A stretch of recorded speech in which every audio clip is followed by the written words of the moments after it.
Good morning. This is Friday, June 7th. I'm Andy Neal with your morning check. An amendment passed by Victoria Council last night is calling on Ottawa to cover the costs of policing military events in the city, such as Remembrance Day.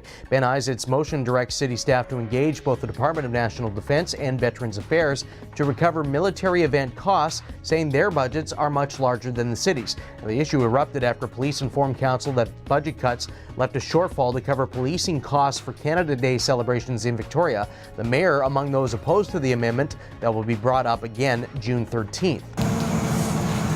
This viewer video of a fire raging at the River Green Resort property in Parksville. A witness says an explosion was heard and that one of the cabins on the property was fully engulfed in flames and nearby vehicles were damaged. One person was seen taken away by ambulance. No other details have been provided by Parksville Fire. Stats Canada says unemployment is at a new low of 5.4% in May as the economy added nearly 28,000 jobs. Jobless rate is down from 5.7% in April. The unemployment rate in Victoria went up 0.5% to 3.6% in May. There was two men that were urinating from the pier into the water, and Jody was just kind of like, guys, move along, and then got attacked. Jody Williams of Cowichan Bay is clinging to life after being attacked outside his float home last week. RCMP say two men were arrested for the assault and say the 58-year-old victim fell to the concrete when he was struck and found with life-threatening injuries. The community is rallying with a GoFundMe page to help Williams' partner travel to see him in Victoria.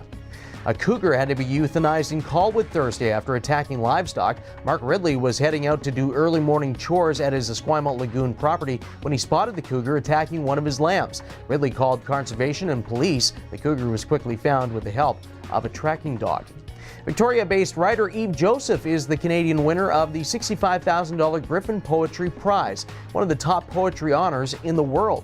She received the award for her third poetry collection, Quarrels. Joseph says she was so shocked by the win, she had to bite her tongue to keep herself from swearing. I don't need a Pokemon, period. And what about a world-class detective? Pokemon Detective Pikachu is a record setter.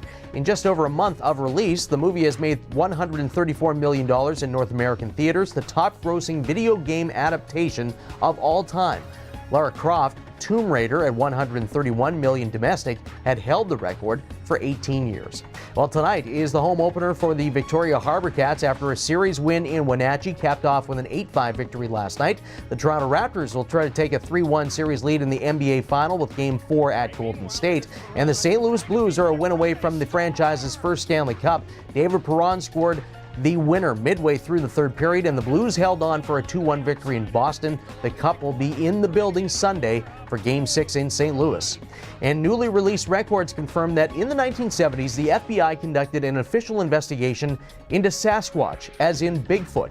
The agency was urged by a Bigfoot advocacy group to do lab tests on some hair samples purported to be from the big creature, but the investigation turned out to be a Bigfoot-sized letdown. The FBI concluded the hair samples belonged to a deer.